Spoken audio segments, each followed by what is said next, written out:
His Excellency the Governor.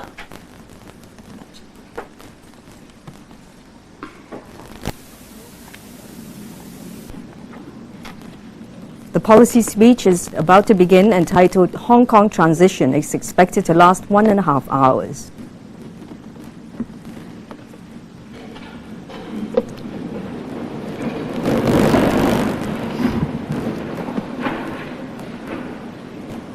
May I call upon the Governor to deliver his policy address?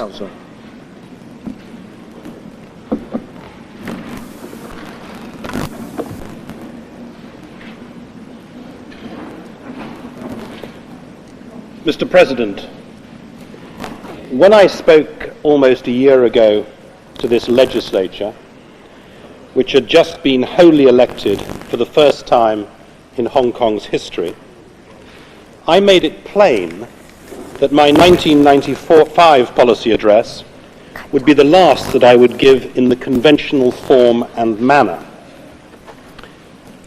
Perhaps my successor will, in due course, choose to return to something like the customary practice. But my departure on the 1st of July next year and the handover of sovereign responsibility in Hong Kong from Britain to China dictate another approach and impose other requirements. I want to speak today in more personal terms than is customary, to set out for you my own view of the great future that is open to Hong Kong in the years ahead, to explain how we have tried to lay the best possible foundations for that future, and to suggest what needs to be done over the coming years to make sure that Hong Kong moves on to even greater success. Let me say straight away what this rather different speech today does not mean. It does not mean that government is closing down or going into hibernation for 9 months. You cannot turn government on and off like a combustion engine. It will be business as usual, punctuated admittedly by some unique events. We still have plenty to do, and we intend to do plenty. There are few things more damaging in governing a community than drift. As the American lawyer Justice Holmes said, we must sail sometimes with the wind, sometimes against it, but we must sail and not drift or lie at anchor. We have published once more this year a comprehensive summary of what we have done, what we have failed to do, and what we intend to do. Those documents, to which I shall return in a moment, speak for themselves. I do not have it in mind to make a speech this year which is composed of the highlights of yesterday's achievements and of tomorrow's promises. So the usual media scorecard on the policy address, in which initiatives from the Governor are marked like Olympic dives, is even less appropriate than usual. I hope, however, that the progress report and the policy commitments will be given the careful study they deserve. There is a tendency to ignore these annual exercises in candour, or at best to concentrate on what they tell the community about targets missed rather than goals achieved. All I would urge is that these documents are seen for what they are, part of a revolution in the way Hong Kong's government and public service do their jobs. They spell out in detail what we have been doing to modernise the way our government governs. We have tried to open up the way we do business. We have tried to blow away the cobwebs to equip Hong Kong's government not just for the transition, but for the new millennium. I promised almost 4.5 years ago that our government would become more open and more accountable. It has done so. Performance pledges, customer liaison groups, progress reports, policy commitments, the expansion of COMAC's role, the Code on Access to Information, reforms to legal aid, my question and answer sessions here and in other public forums, these are all part of that process of opening up the government. I would like to congratulate our civil service on how wholeheartedly they have responded to the challenges. Some things in government will always have to remain confidential to protect the wider public interest. It is only reasonable to recognize that. But more can and should be known about what government does for those whom it serves. I doubt whether there are many, if any, governments anywhere which try to be as frank about their failures as well as their successes. That is an important part of the maturing of Hong Kong's institutions. To celebrate success from time to time is not to retreat into complacency. Few communities are ever fully satisfied with how they are governed and with the quality and standard of their lives. Change and development are the essence of life, especially in Hong Kong. Today is almost over. There is always tomorrow to conquer and to improve. So in reviewing briefly how far we have gone in implementing the 5-year agenda that I spelt out in the autumn of 1992, I do not wish to sound as though every peak of good and benevolent administration has been scaled. Climb one hill in government, and you are rewarded by the sight of a higher hill ahead of you. In my first policy address 4 years ago this week, I set out a 5-year programme for government. Our dedicated civil service has worked hard to implement the pledges and promises that we made then. This Council has played its part by enacting the necessary legislation and supporting our requests for funds. As a result, most of the aims we set 4 years ago have been achieved or are on schedule for completion within the 5-year timetable. So much for the charge that democratic development would make Hong Kong ungovernable. The fact that such an ambitious programme could have been implemented so close to 1997 is a great tribute to the professionalism of the civil service. Let me try to set out telegrammatically what all this has meant in practice for our lives in Hong Kong, and how the quality of life for most people has improved across the board in the last 5 years. If you are a student, a parent, or a teacher, you have benefited from the efforts we have made and are making to improve educational standards, the foundation for Hong Kong's future. We promised 2,200 more teachers by 1997. By September 1996, there were 2,400 more. We set out to reduce pupil-teacher ratios to 24 in primary schools and 20 in secondary schools. We achieved that in the 1995-96 academic year. I said that we would provide a computer for every secondary student taking a computer course. We did that in 1994. Finally, we promised that by 1994, there would be enough places in our tertiary institutions for 18% of each generation of students to enroll for first degree courses. We accomplished that too in 1994. If you are disadvantaged, you will have benefited from many steps we have taken. The new Comprehensive Social Security Assistance Scheme was introduced in 1993. We promised 5,880 care and attention places for the elderly by 1997. We have provided 4,410. We'll achieve 98% of our target next year. We also promised 200 more foster care places by 1997. We had provided them all by last year. By the end of the 5-year timetable, we will have provided a total of 280 additional places.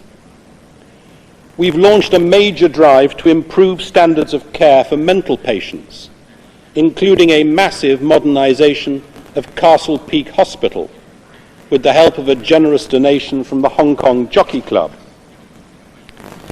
If you have a disability, you will, I hope, have benefited from the actions we've taken, including the enactment of the Disability Discrimination Ordinance to protect your right to fair and equal opportunities, improved access to buses and trains following the 3 summits that I've chaired.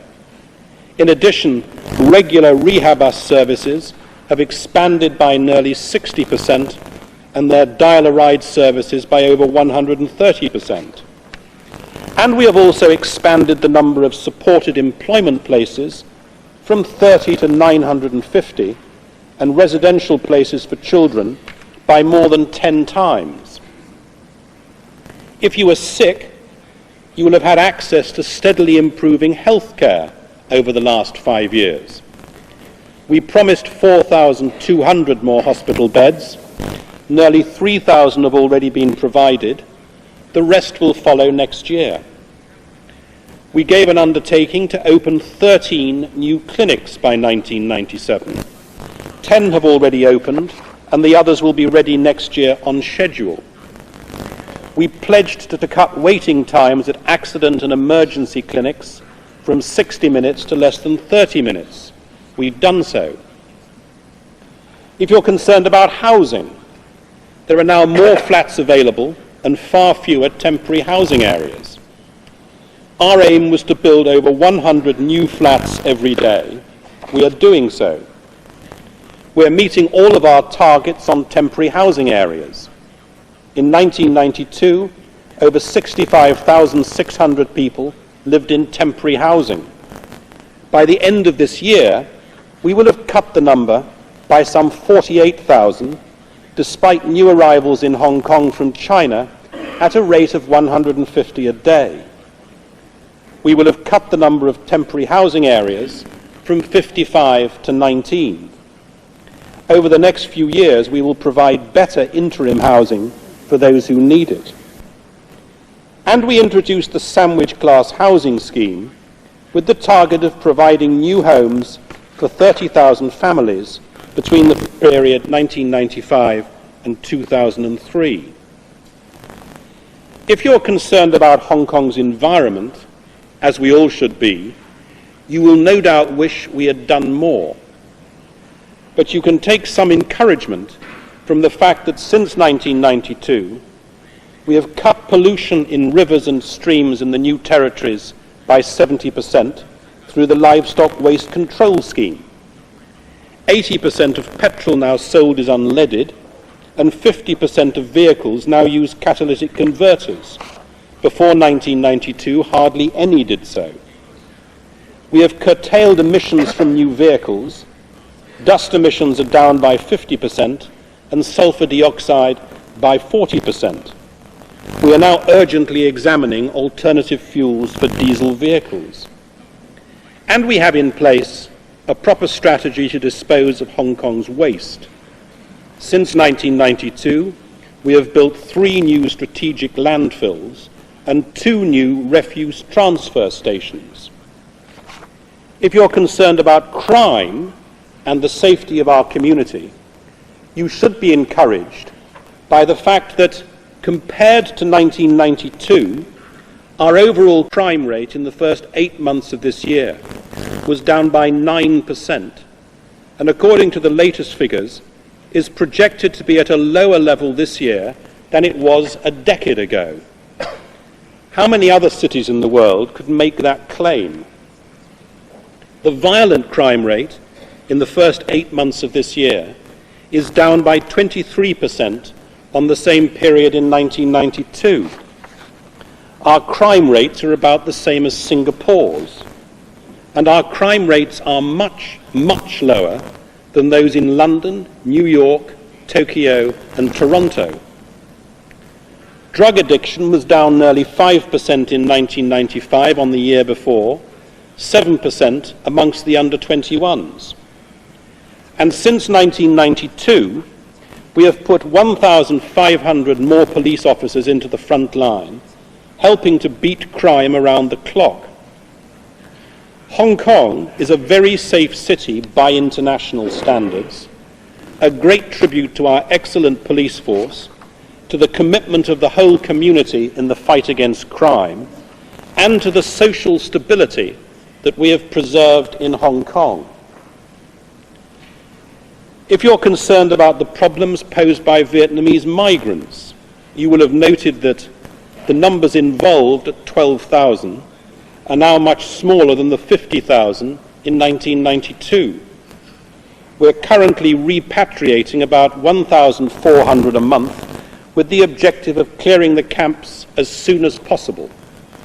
And our Police and Correctional Services Department continue to cope with this difficult and sensitive issue with great professionalism and dedication.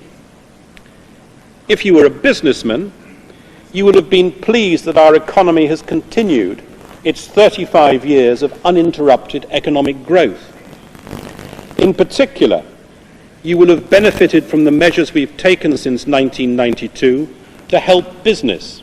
For example, we're building a modern new airport and supporting infrastructure to ensure that our air services continue to meet business demands. We are, at last, about to embark on the construction of Container Terminal 9, and we're well advanced on the planning of Container Terminals 10 and 11. We're constructing our first dedicated river trade terminal in Chuen Mun, and we're providing one of the most advanced and competitive telecommunications systems in the world, offering a choice of 4 fixed telecommunication network services operators, 4 cellular phone operators, 6 personal communications services operators, and 31 paging operators. It's easier and easier to get hold of people in Hong Kong. We have reduced further the already low corporate profits tax from 17.5% to 16.5%, raised the exemption level for business registration fees from $5,000 to $30,000 for the sale of goods, and from $1,500 to $10,000 for the sale of services. We've reduced ad valorem company registration fees from 0.6% to 0.3%, abolished entertainment tax and the duty on cosmetics, halved the profits tax payable on certain qualified debt instruments issued in Hong Kong, introduced a generous tax allowance to encourage hotels to undertake refurbishment, embarked on a $4.8 billion extension to the Convention and Exhibition Centre to keep Hong Kong the best conference venue of Southeast Asia, established a $50 million new technology training scheme to double the number of trainees in new technology, injected $300 million into the Employees Retraining Board, earmarked an initial allocation of $50 million for the setting up of a services support fund to beef up the government's support for the service industries, granted $50 million to the Hong Kong Tourist Association for the establishment of a tourism development fund, and set up a task force to review existing government procedures and practices and slash unnecessary red tape and bureaucracy. And this is not all. We have streamlined procedures in the company's registry and official receiver's office, made many more government forms bilingual, and are starting to put government information on the internet.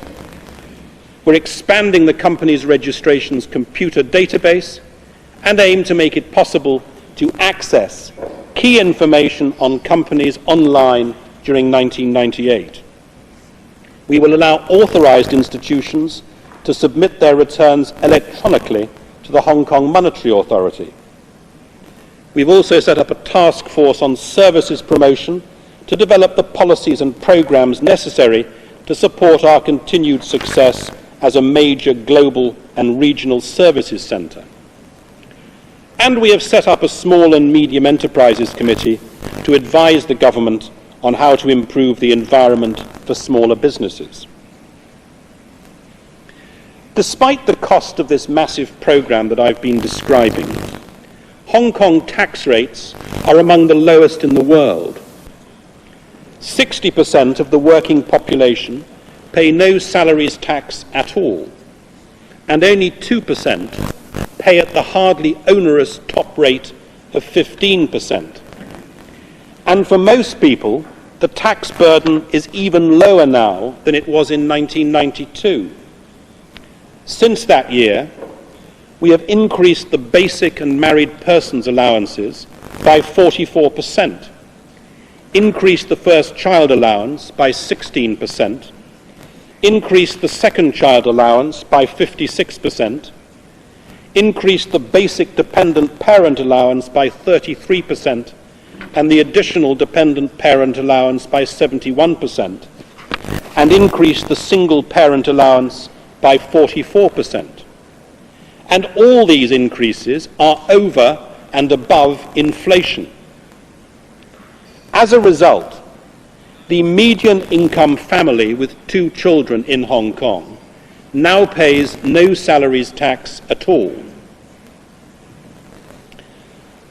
The other component of our 5-year programme that I want to mention today is the arrangements we made for holding 3 sets of elections in 1994 and 1995. What was our aim? A simple and clear one: to put in place electoral arrangements which were open, fair, and which would command the confidence and support of the people of Hong Kong. Well, we did exactly that. I will say a little more about this later. In the policy commitments that we published this week, we set out some of the ways in which we will be building on the work I've been briefly describing. First, we are focusing on preparations for the transition. We'll press ahead with the work on air services agreements, on the continued application of international agreements, on the localization of laws, and so on.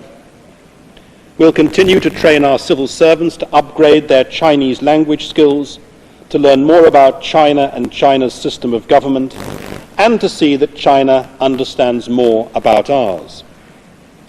Second, we intend to continue to work for a more open and fair society. We will put forward in this legislative session proposals to improve the operation of the District Court and the Labour and Small Claims Tribunals. We've already established the Legal Aid Services Council to enhance the independence of our legal aid services. We will ensure that victims of crime are better informed of their rights and of the standard of assistance that they're entitled to expect. We will step up the provision of anti-corruption advice to public bodies and campaign to enhance work ethics in private business. We will proceed with a study on racial discrimination and provide better access to government records and information. Third, we plan to improve Hong Kong's business infrastructure. We will press for further trade liberalisation at the first WTO ministerial meeting and through the APEC Action Plan. We'll back plans for a 4th industrial estate and tackle the financial and institutional arrangements for a science park. We'll carry out a programme of major transport improvement works, increasing capacity on our existing railways and taking forward plans for their expansion. We'll support plans for a 2nd industrial technology centre and start a software industry information centre at the Hong Kong Productivity Council. We'll press on with our plans for a mortgage corporation and a code of banking practice.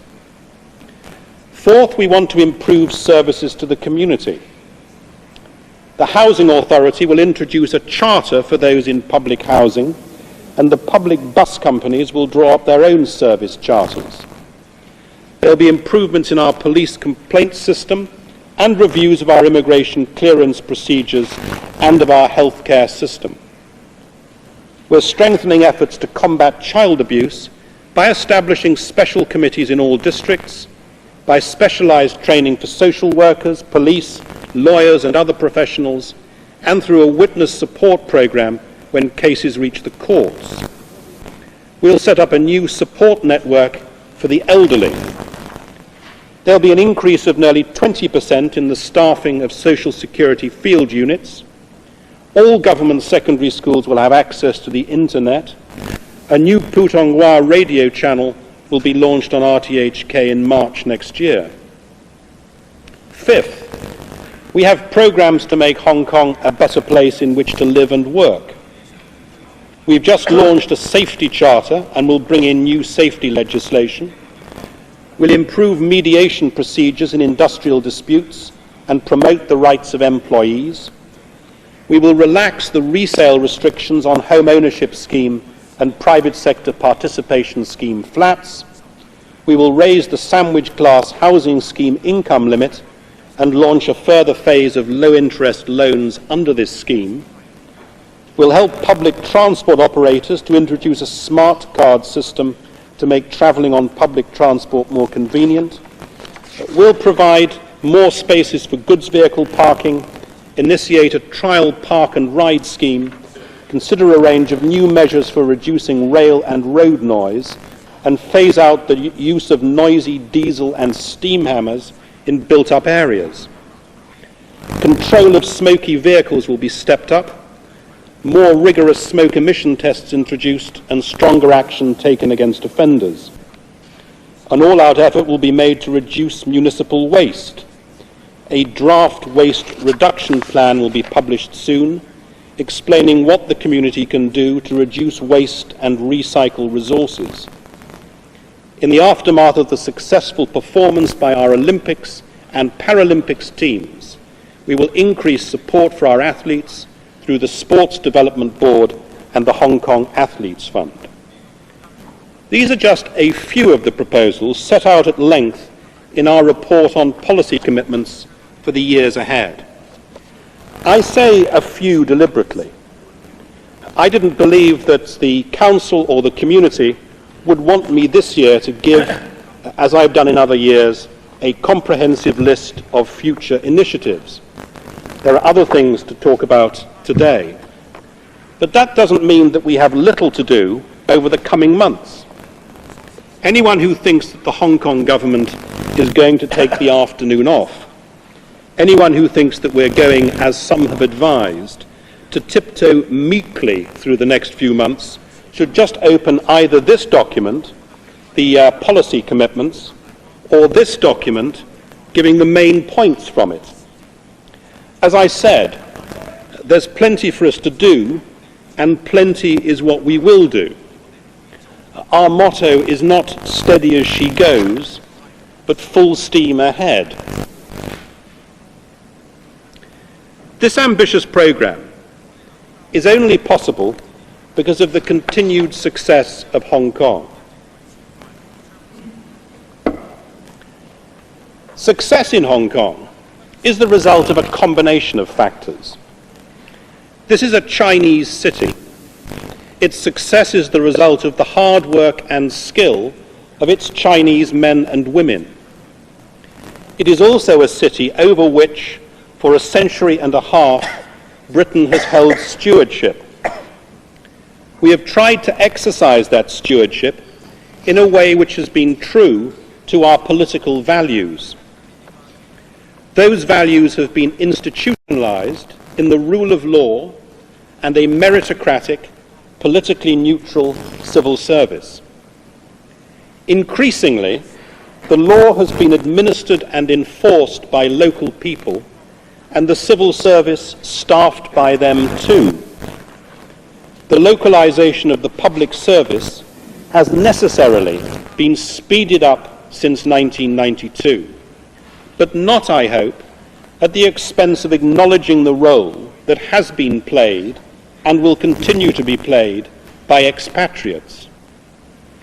Hong Kong has always been an open city, open to ideas, open to people. That openness lies at the heart of Hong Kong's success. The framework of social, legal, and economic values and policies created here has given the men and women of this city the opportunity to make the most of their formidable energies and talents to thrive, excel, and prosper in a fair, ordered, and orderly society. My favourite political philosopher is Alexis de Tocqueville, and of all his wise perceptions about the world, this one, which I've quoted before, conveys for me the essence of Hong Kong's story. Do you want to test whether a people is given to industry and commerce? He asked. Do not sound its ports, or examine the wood from its forests, or the produce of its soil. The spirit of trade will get all these things, and without it, they are useless. Examine whether this people's laws give men the courage to seek prosperity, freedom to follow it up, the sense and habits to find it, and the assurance of reaping the benefit. That is how Hong Kong has been governed. It's natural that the handover next June should be seen by China as a final wiping clean of the slate on which the record of the 19th century European imperial powers in China is written. That will be a moment of proper pride for Chinese men and women everywhere. Yet the history that fashioned Hong Kong did not end in the 19th century. For most people in Hong Kong, the history that created this city is of more recent vintage. It's the history that brought them here. At the end of the last war, Hong Kong, devastated by conflict, occupation, and pillage, was home to under 600,000 people. That population increased exponentially over the following 3 decades, as wave after wave of refugees swam, walked, ran, and climbed over barbed wire to find a new life in this city. Why did they come? And what did they find? They came, of course, in search of better economic prospects for themselves and their families. But many came too because they could enjoy here the peace and safety guaranteed by the rule of law. Not rules, not laws, but the rule of law. That vital protection against arbitrary government. Of all the foolish remarks that one occasionally hears about Hong Kong, none is more misguided than the notion that this community does not really care about human rights. Many people, maybe the majority of people in Hong Kong, are here precisely because of their concern for human rights, their own human rights and those of their family and friends. These are not British rights, or European, or Western. These are not alien concepts irrelevant for Asia and Asians. They are universal, valued as much by men and women in Asia as by their counterparts elsewhere on the planet. Listen to Aung San Suu Kyi, Burma's Nobel laureate. It is a puzzlement, she writes in her great autobiography. It is a puzzlement how concepts which recognize the inherent dignity and the equal and inalienable rights of human beings, which accept that all men are endowed with reason and conscience, and which recommend a universal spirit of brotherhood, can be inimical to indigenous values. The cry for freedom strikes a common chord. So here, on this Chinese shore, You, the people of Hong Kong, natives of this territory, or refugees from Guangdong, Fujian, Shanghai, and elsewhere in China, have created one of the greatest cities the world has ever seen.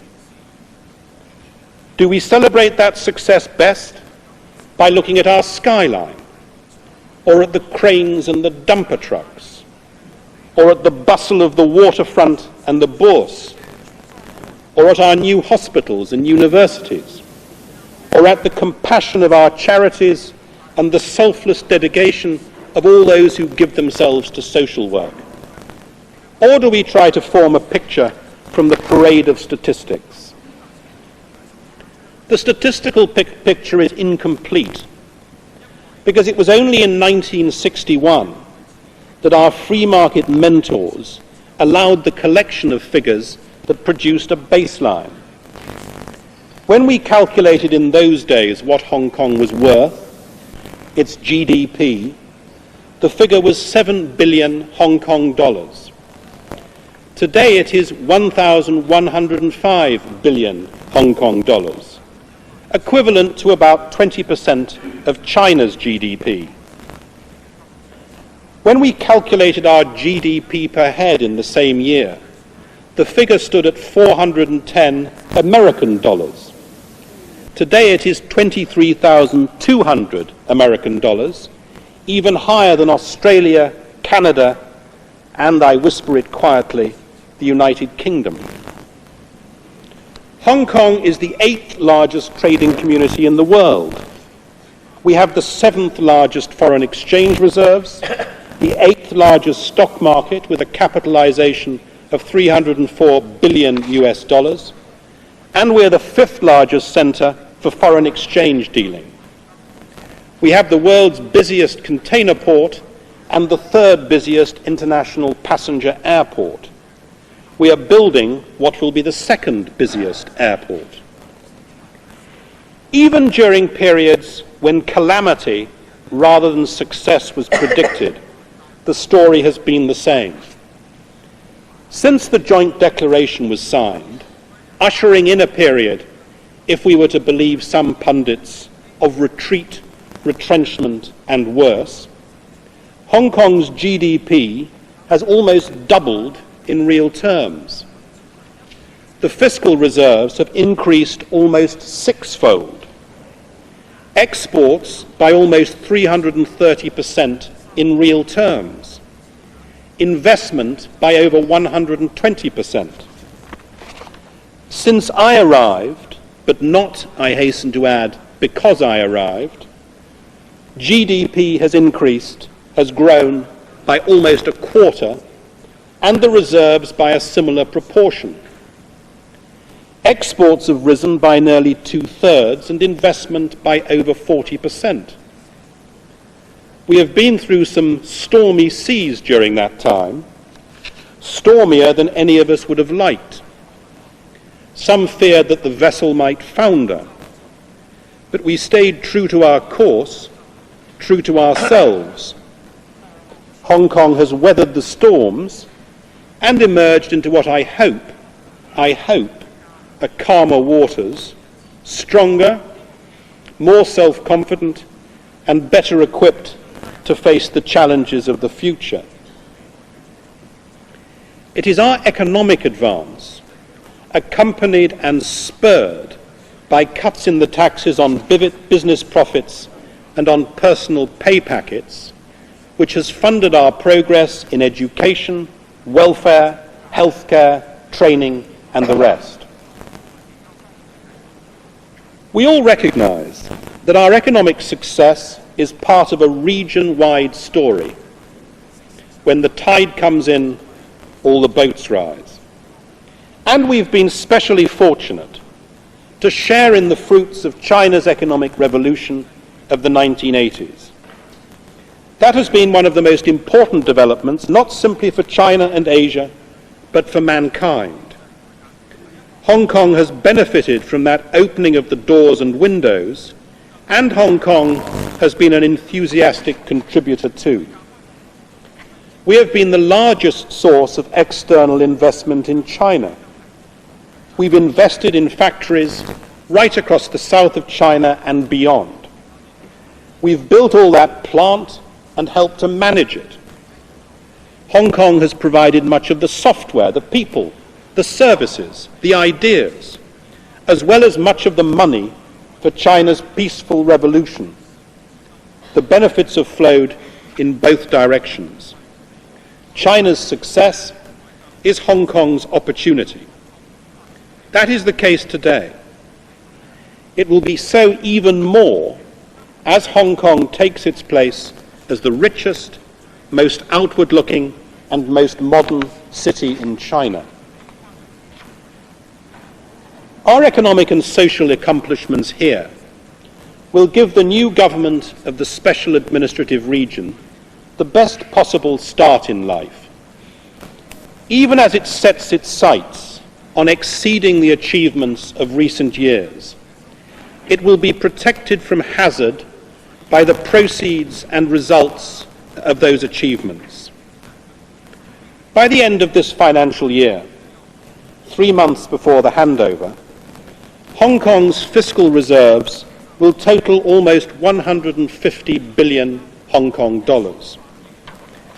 That figure is forecast to rise to over 170 billion dollars by the end of 1997-98, to which should be added the proceeds of the land fund which have been accumulated over recent years. It's estimated that the land fund should total nearly $150 billion, so that in total, Hong Kong should have something in the region of $320 billion in its reserves. That is equivalent to about 7 times the government's annual capital programme. With that, we could build at least 2 more airports, though I would not myself recommend it. The Special Administrative Region will, of course, have one spectacular airport to open in 1998 and will also be able to reap the benefits of the huge investment in infrastructure in recent years. Since 1992, our capital investment in the development of Hong Kong has totaled 228 billion Hong Kong dollars, a serious down payment on the future.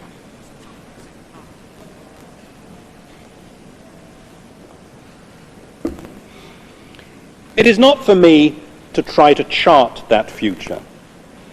My departure is well advertised. But while I shall be leaving, Britain will not, except of course in the important constitutional sense, be departing. Britain's moral and political commitment to Hong Kong will remain, inscribed in a binding international treaty spanning the next 50 years. So too will our ties of family, of friendship, and of commerce. There is a vast trade in both directions. There is huge British investment here, which, like investment from other countries, Chinese leaders have made very clear they would like to see remain. There is the English language. There are educational, professional, and cultural links. There is shared history and experience. And there are millions who will travel on a British passport and around 160,000 with the right to live in Britain. There are many thousands of British men and women and their families who've chosen to make Hong Kong their home. And there are many Hong Kong people living in Britain and many who own homes and businesses there. There are thousands of Hong Kong's youngsters at British schools and universities, and many young Britons make Hong Kong an early port of call on their travels. These human ties are extensive and will, I hope, continue to grow.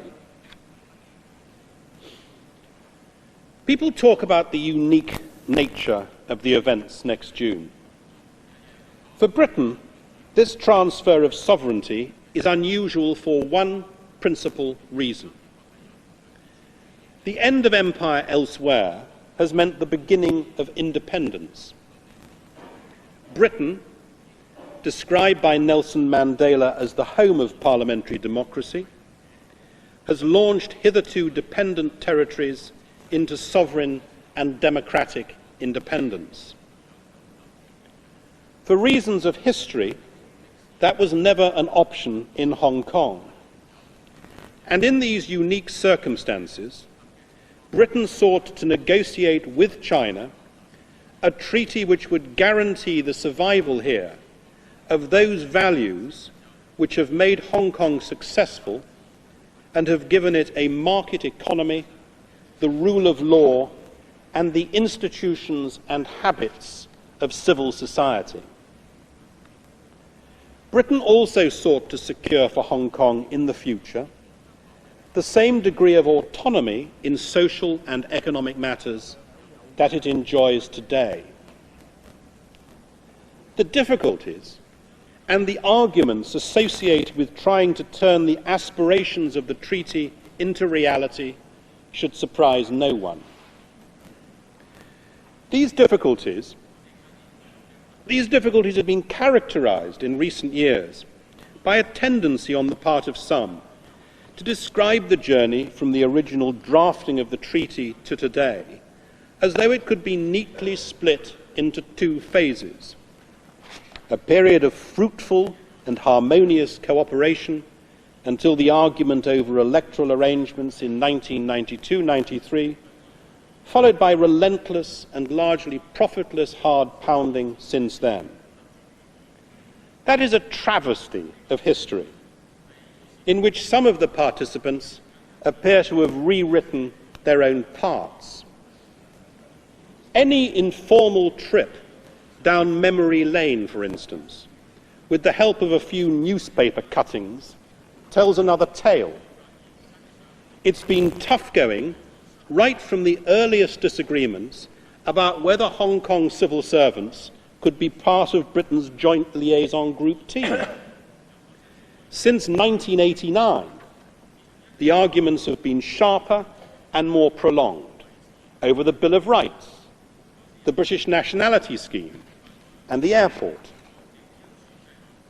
Nor have we been much helped by another tendency, that of talking about a smooth transition as though it meant little more than Hong Kong marking time so that it could conform to a preordained model in 1997. A community is a living thing which grows and changes.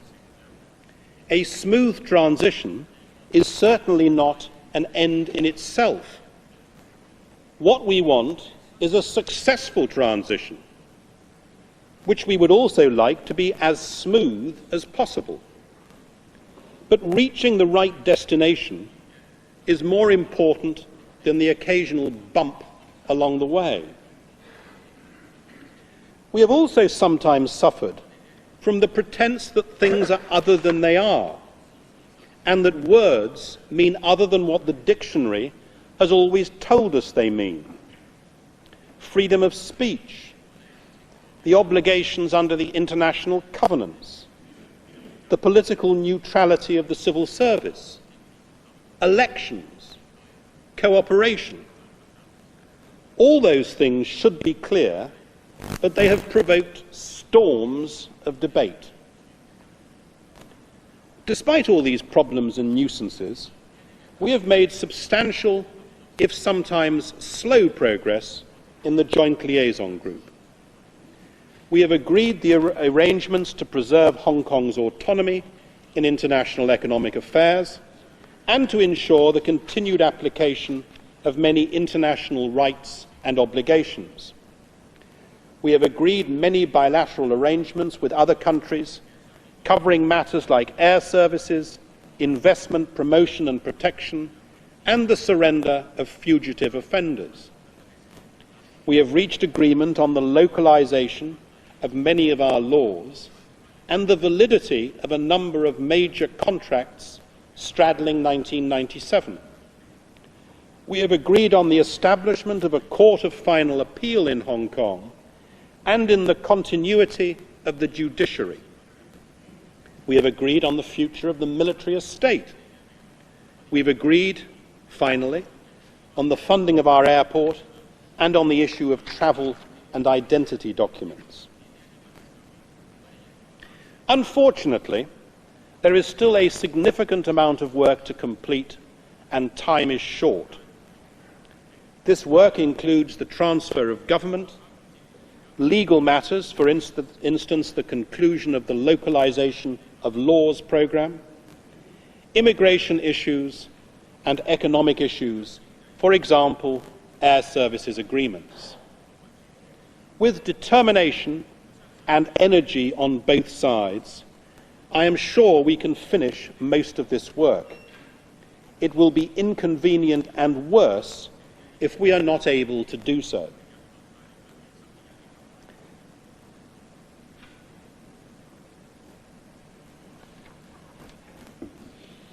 So far as opinion is concerned, both here and outside Hong Kong, the main failure in negotiation has been the unfortunately vain effort in 1992-93 to agree on electoral arrangements for this council and for the municipal councils and district boards. Much ink has been expended on this issue, and I do not intend to dwell in detail on an argument which was, in a sense, resolved where it should have been, right here in this council chamber. All I wish to do today is to make some general observations on the argument and its significance, and to say something about the consequences. First, the argument was rather crudely and inaccurately portrayed as an attempt to make a great democratic leap forward here in Hong Kong. The Honourable Martin Lee and the Honourable Emily Lau are not the only people who would pour scorn on that. The argument was actually about the British government's, not just the British governors, the British government's attempt to honour the undertakings given to the people of Hong Kong in 1984 within the terms of the Basic Law. The self-imposed constraints within which we operated were criticised at the time by many Democrats and had indeed been criticised in previous years by people who take a different view today. They argued then that what mattered was to do what was right for Hong Kong, even if this meant on occasion disagreement with China. Second, the dispute was never, despite the artillery thud of propaganda, the dispute was never about breaches of the Joint Declaration or the Basic Law. Such assertions always reminded me of the old American trial lawyer who ended his remarks to the jury by saying, "And there, gentlemen, are the conclusions on which I base my facts." Everything we have done has been in line with the undertakings solemnly accepted by Britain and China. By Britain and China. Nor can the election of this council be seen as a midnight conversion to democracy after decades in which there was none. What happened here in September last year was what Britain and China agreed should happen in 1984. There was a fair election. The nub of the problem is, alas, precisely that. A fair election produced the wrong result for some people, a result in which too many pro-democracy legislators were elected to this council, and the council therefore allegedly became too difficult to control. Had we agreed to an unfair election, we might have received some people's blessing, but would we have received Hong Kong's? I doubt whether anyone in this chamber would deny that whenever there is a fair test of public opinion in Hong Kong, it demonstrates that approaching 2/3 of the electorate support a democratic agenda. That has been the case for years. It doesn't seem to me very surprising. It matches what happens elsewhere, not least in Asia. As people become better off, better travelled, better educated, they want to share in their own government. There's an additional factor in Hong Kong. Our citizens wish for the greatest protection for their autonomy and their way of life. What better way to ensure that Hong Kong people run Hong Kong than to allow a fair vote for those who run our territory? The fact that democratic development, in the shadow of the great issues raised by the transfer of sovereignty, has remained an orderly business tells us much about Hong Kong and should reinforce the message that Hong Kong can be trusted to behave responsibly. This is a fair and reasonable community, which has been governed in a way which underpins and reinforces these qualities.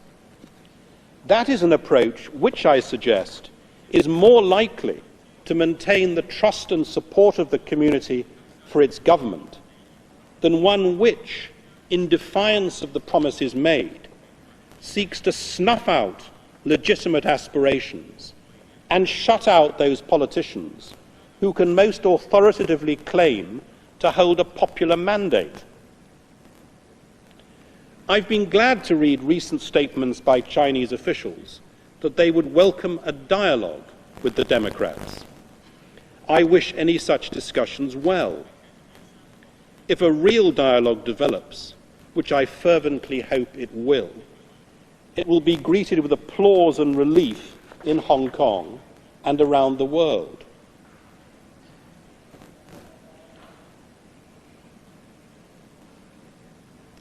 But we will shortly be coming to a crunch of sorts.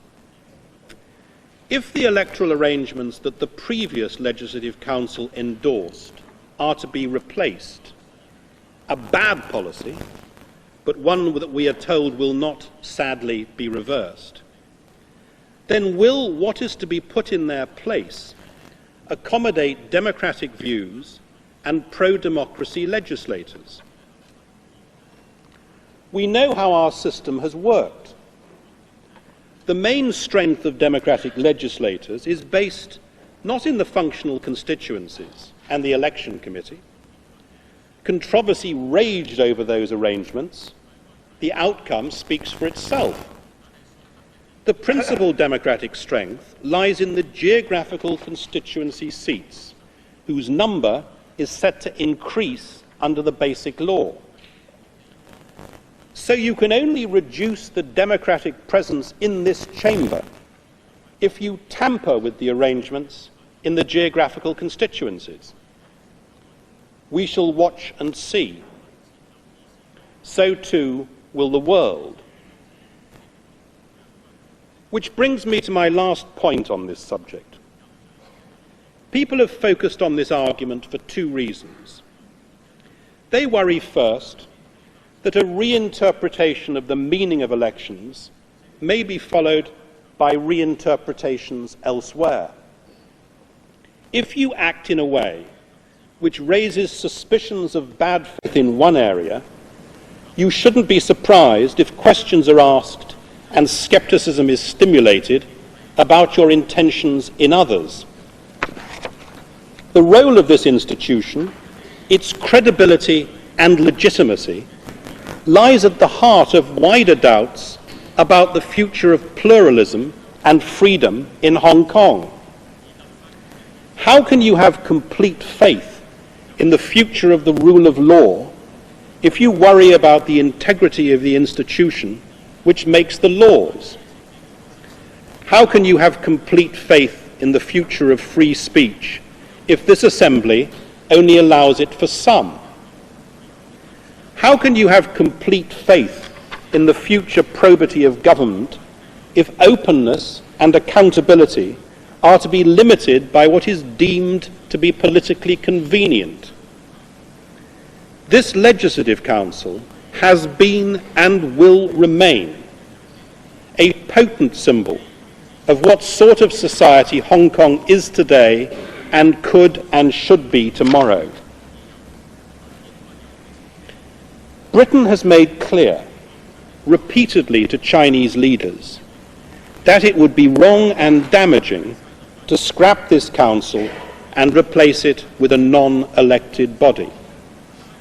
That remains our unshakable position.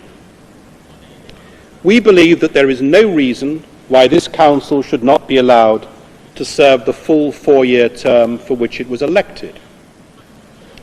Ministers have also made our views crystal clear on the establishment of what is called a, quote, provisional, unquote, legislature. They have pointed out that quite apart from the well-founded objections of principle against such a body, there were other issues that concerned us. For example, a provisional legislature allowed to operate before the 1st of July would be destabilizing.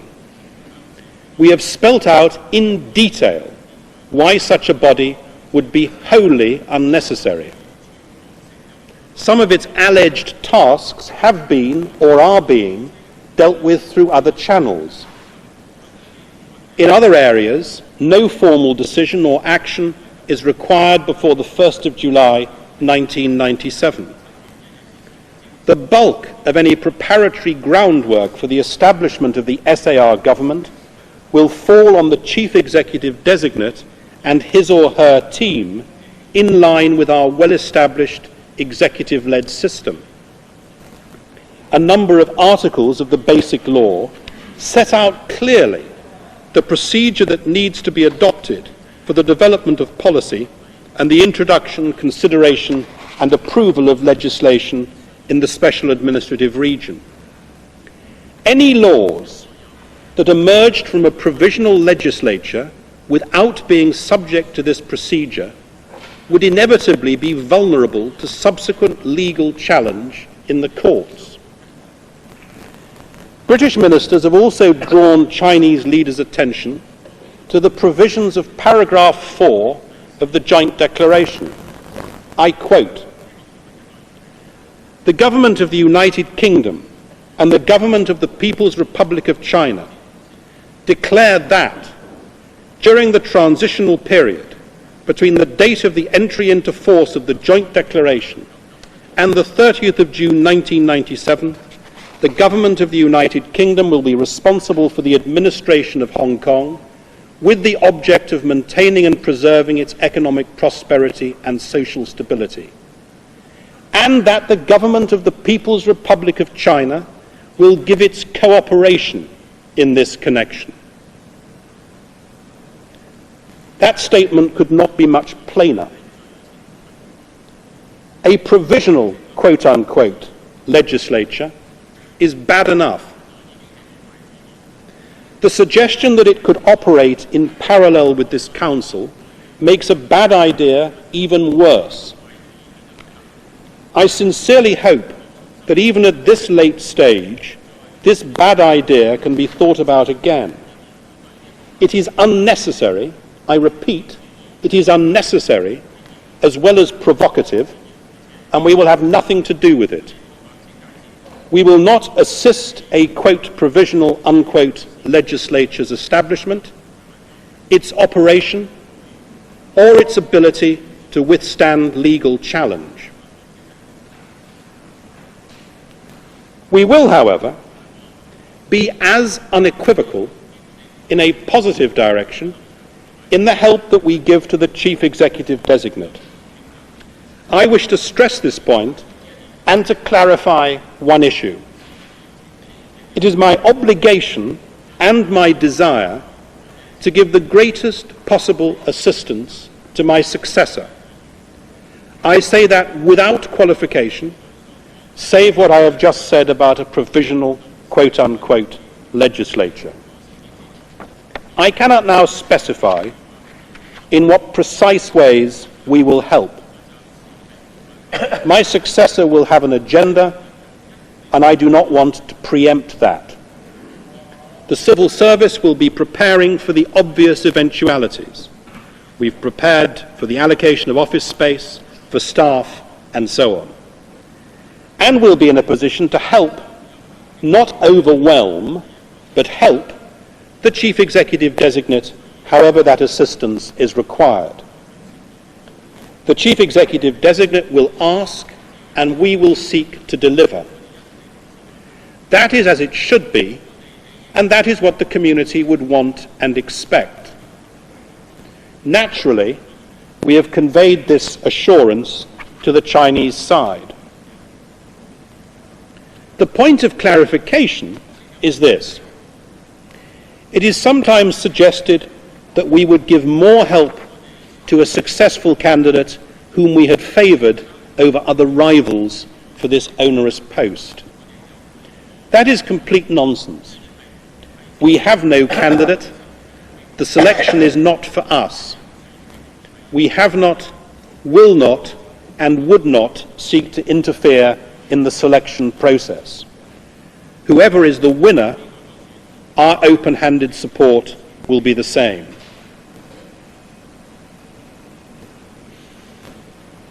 I suspect that my successor will be increasingly preoccupied over the coming years with what I call the second of Hong Kong's transitions.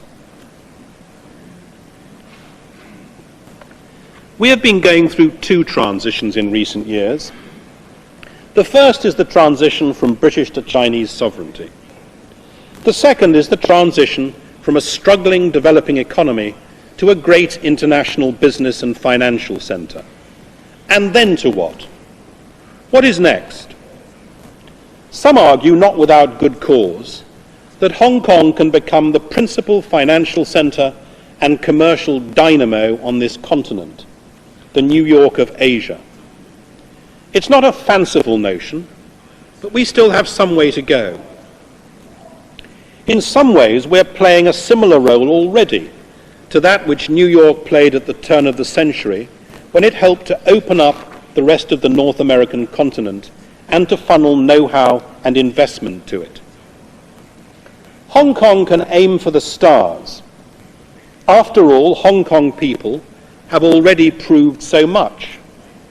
How it is possible with resourceful business leaders to create one of the world's most prosperous economies in a tiny territory devoid of natural resources.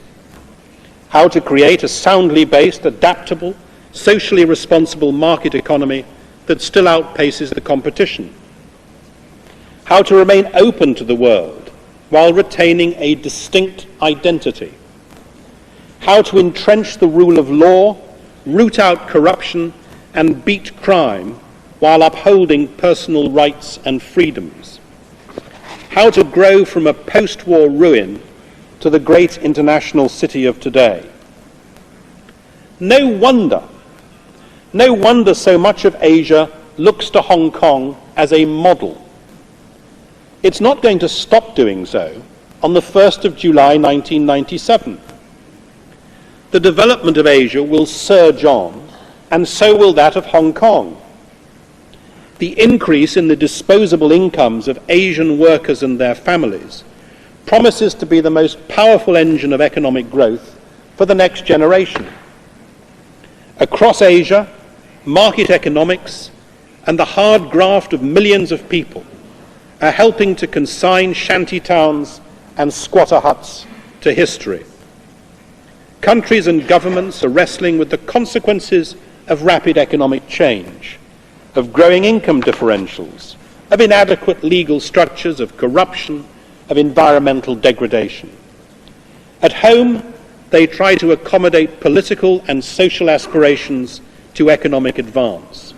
Abroad, they see more and more the perils of protectionism and the benefits of free trade.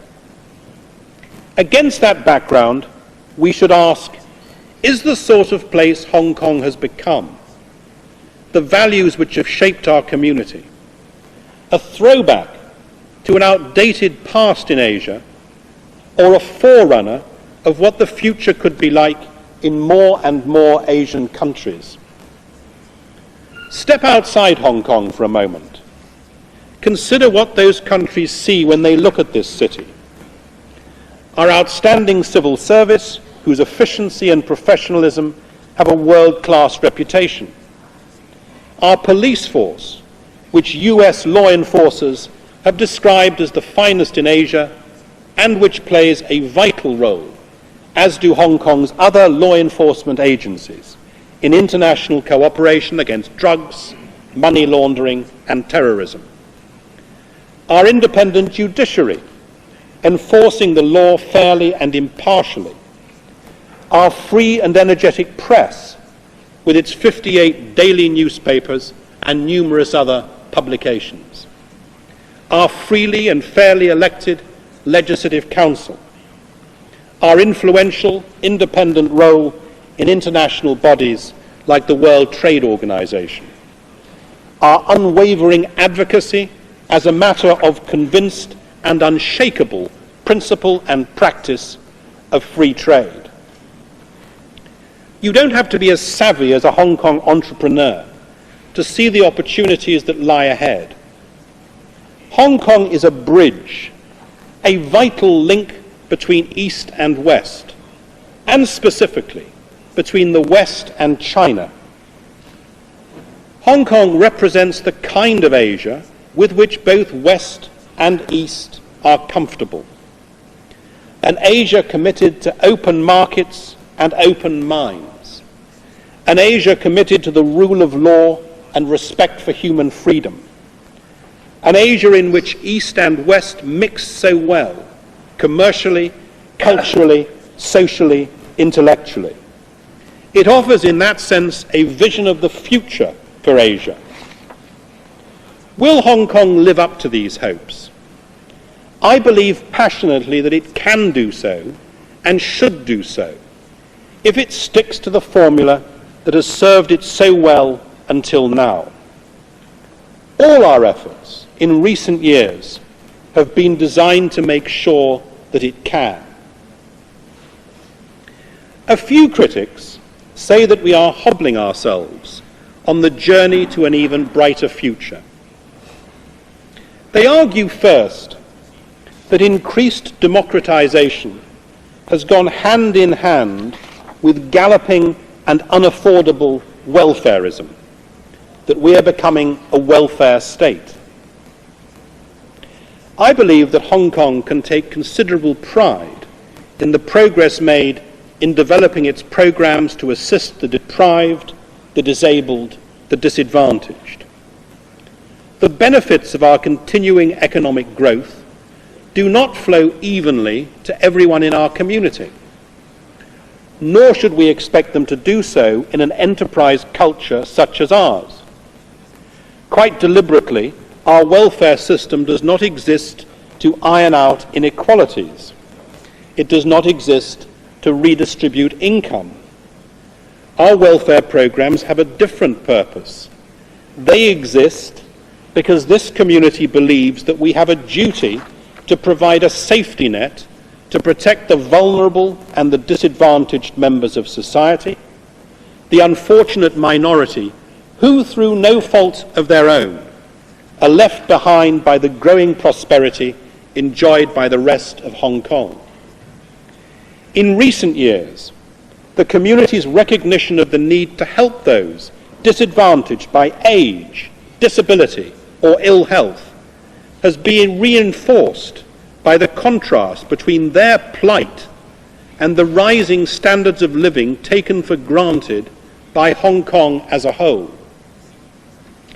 It seems to me to be preposterous to claim, as some people do, that to respond to the community's desire for a little more compassion is to strike at the heart of the Hong Kong success story. That to channel a little of our new wealth to help the elderly, the sick, the disabled and the disadvantaged is to undermine our public finances and our system of government. This is propaganda dressed up as prudence, cant disguised as conviction. Let me for a moment subject the, quote, Hong Kong is going broke through the welfare burden, unquote, thesis to a shower of cold fact. Hong Kong currently spends on welfare about the same as it spends on perfume and cosmetics each year. Public spending is still only about 18% of GDP, and public spending will represent a lower proportion of our forecast GDP for 1997 than in the early 1980s. We have to keep a firm grip on public spending. We've done so over the last 5 years, and I'm well aware of the need for Hong Kong to avoid the massive problems caused by spiralling welfare costs in Europe. But we are not in that position in Hong Kong, and we are not going to be. So let's keep our position in cool perspective. Our provision is hardly lavish. You would be hard-pressed to live it up on Hong Kong's social security. When people attack our alleged welfarism, I suggest that you ask them which group of the elderly, the disabled, the infirm should have their welfare programs axed. Ask them to be specific about which welfare services they regard as luxuries that Hong Kong's economy can ill afford. And ask them too whether they do not recognize that one reason for Hong Kong's stability and for the moderation of our public life is that we do respond to the social needs of the community. Second, it's argued that we should not distract ourselves from our economic goals by an excessive preoccupation with the protection of our civil liberties. But those liberties are part of the reason for our economic success. Infringe those liberties, and you make Hong Kong less attractive to international business and investment, and less attractive as an open market economy. That's why we will complete our programme of bringing all our laws into line with the Bill of Rights and the 2 international covenants on human rights. We have done about 80% of the work, and we will invite this Council to help us finish the job. We will also press the Chinese government to recognise that its reporting obligations under the international covenants are an integral part of its duty to apply those covenants to Hong Kong. Naturally, the best way to clear up any confusion, few things I'm bound to say would give Hong Kong a better sense of confidence in its future.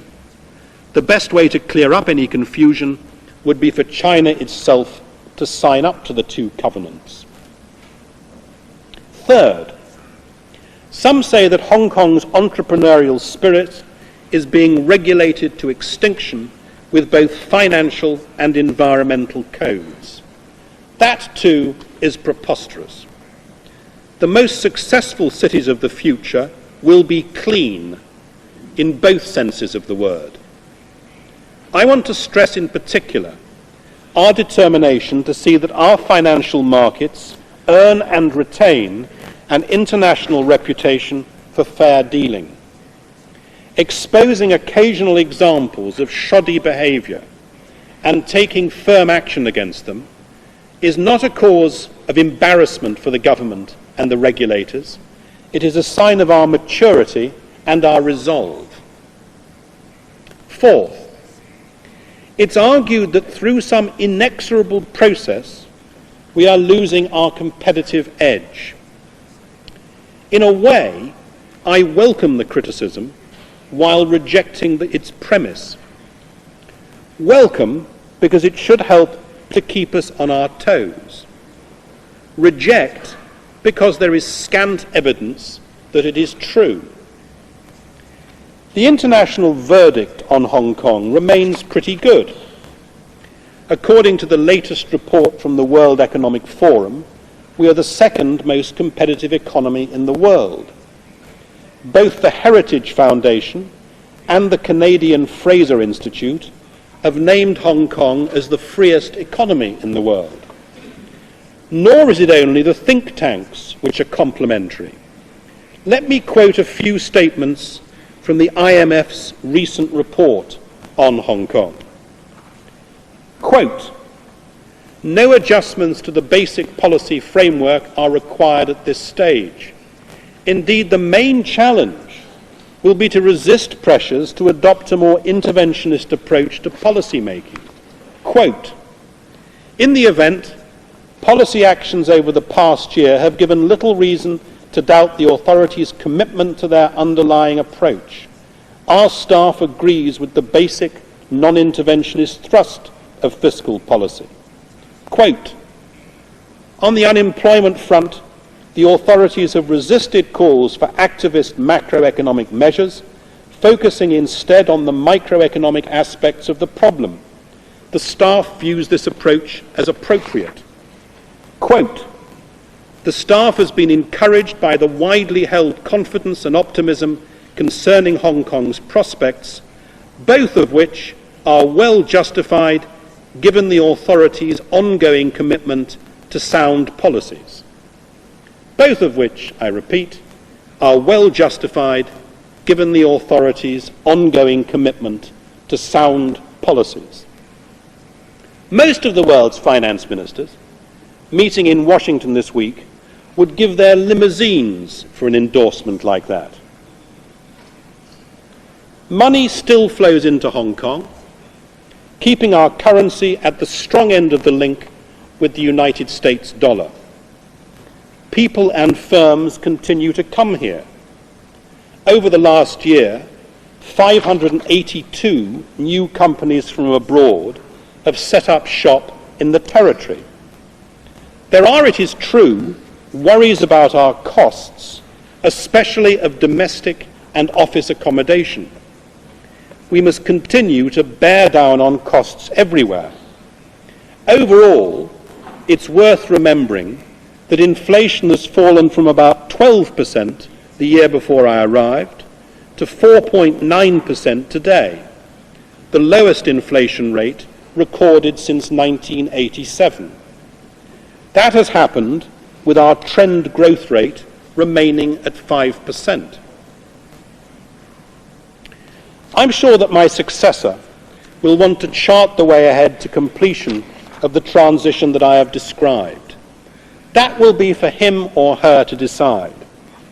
The main ingredients of any programme will include, in my judgment, the following 10 key elements. We have to retain our free market and our attachment to liberal economics. We must increase competition, as we have been doing in areas like transport and telecommunications. We must retain our level playing field for business and our reputation for probity in government. We must fight corruption in the public sector and in private business. We must give our police the resources and support they need to fight crime and to retain Hong Kong's reputation as one of the safest cities in the world. And we must not relax for a moment the campaign we have launched against drugs, continuing our efforts to help those whose lives have been blighted by drug abuse. We must retain Hong Kong's social harmony and cohesion, adjusting our social policies to take account of changing needs and priorities. In particular, it will require courage and vision to shift the direction of our housing policies so that we provide decent accommodation more rapidly for those in real need, while encouraging greater home ownership for those who can afford it. Housing policies that were right for the 60s, 70s and 80s look, frankly, less appropriate today. We must carry on with our efforts to make sure the same opportunities are open to people with a disability, be it in employment or in public services such as transport.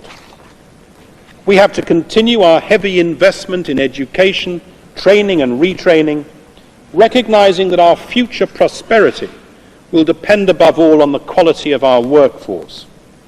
we must make sure that the skills which we teach and train are those required in tomorrow's world.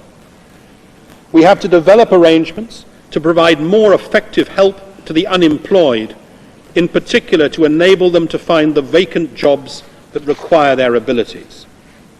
We have to retain our autonomy in economic and trade matters, and independence which gives us a seat at the table in so many important international forums. I'm sure that my successor will be able to count on the support of the whole community as he or she sets about the job. The first Chief Executive can certainly count on my support and good wishes, both before and after the 1st of July next year. Everyone will want the Chief Executive to succeed in one of the toughest and most exhilarating jobs in the world. We in Hong Kong will want the Chief Executive to succeed because we want the transition to succeed triumphantly. How could we want anything else?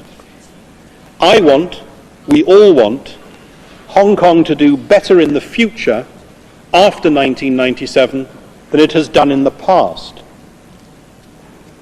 Next year, when my successor takes the oath of office, it will be a solemn moment freighted with hopes and anxieties. It will be an exciting moment too, an especially challenging one for China. There is hardly a problem that China faces that will not be easier to tackle if things go well in Hong Kong. And the reverse is true. What is more, the future relationship between the government in China and Hong Kong goes to the very heart of so many of the issues which are going to determine what sort of country China is in the next century and how it plays its role in the region and in the world. The world should want China to succeed as it continues its brave economic revolution. And therefore, the world will watch Hong Kong with special interest. It will want to be reassured that two systems are indeed surviving and cohabiting in one country. I hope that the world will judge Hong Kong not by preconceptions, but by the evidence of what actually happens here. The sensible will undoubtedly apply a number of clear benchmarks as events unfold. These benchmarks will certainly include some of the following. Is Hong Kong's civil service still professional and meritocratic? Are its key positions filled by individuals who command the confidence of their colleagues and the community and owe their appointments only to their own abilities? Is the SAR government writing its own budget on the basis of its own policies, or is it under pressure to respond to objectives dictated by Peking? Is the Hong Kong Monetary Authority managing Hong Kong's exchange fund without outside interference? Is Hong Kong behaving in a truly autonomous way in international economic organizations? Is the Hong Kong legislature passing laws in response to the aspirations of the Hong Kong community and the policies of the SAR government, or is it legislating under pressure from Peking? Are Hong Kong's courts continuing to operate without interference? Is the Independent Commission Against Corruption continuing to act vigorously against all forms of corruption, including cases in which China's interests may be involved? Is Hong Kong continuing to maintain its own network of international law enforcement liaison relationships? Is the integrity of the Hong Kong-Guangdong border being maintained, including the separate border controls operated by the Hong Kong Immigration Department? Is the Hong Kong press still free, with uninhibited coverage of China and of issues on which China has strong views? Are new constraints being imposed on freedom of assembly? Are the annual commemorations and vigils of recent years still being allowed? Are foreign journalists and media organizations in Hong Kong still free to operate without controls? Is anybody being prosecuted or harassed for the peaceful expression of political, social, or religious views? Are Hong Kong's legislators, at successive stages of the transition, fairly and openly elected and truly representative of the community? Are democratic politicians continuing to play an active role in Hong Kong politics, or are they being excluded or marginalized by external pressure? Is the chief executive exercising genuine autonomy in the areas provided for in the Joint Declaration and the Basic Law? Those are the questions the world will ask. We all hope that the world will get reassuring answers.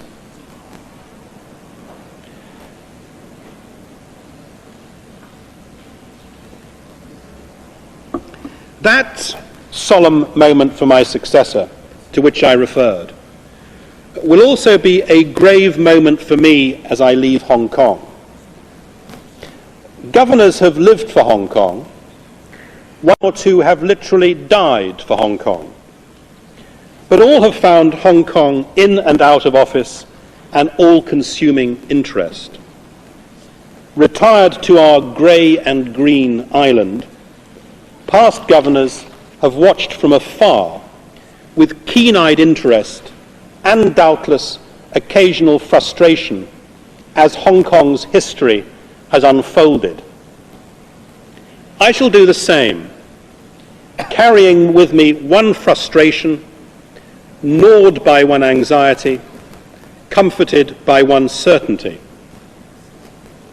For me, the frustration, the greatest in this job, is that I have not been able to put my personal view of Hong Kong's best interests to the test which legitimizes leadership in most free societies, the test of the ballot box.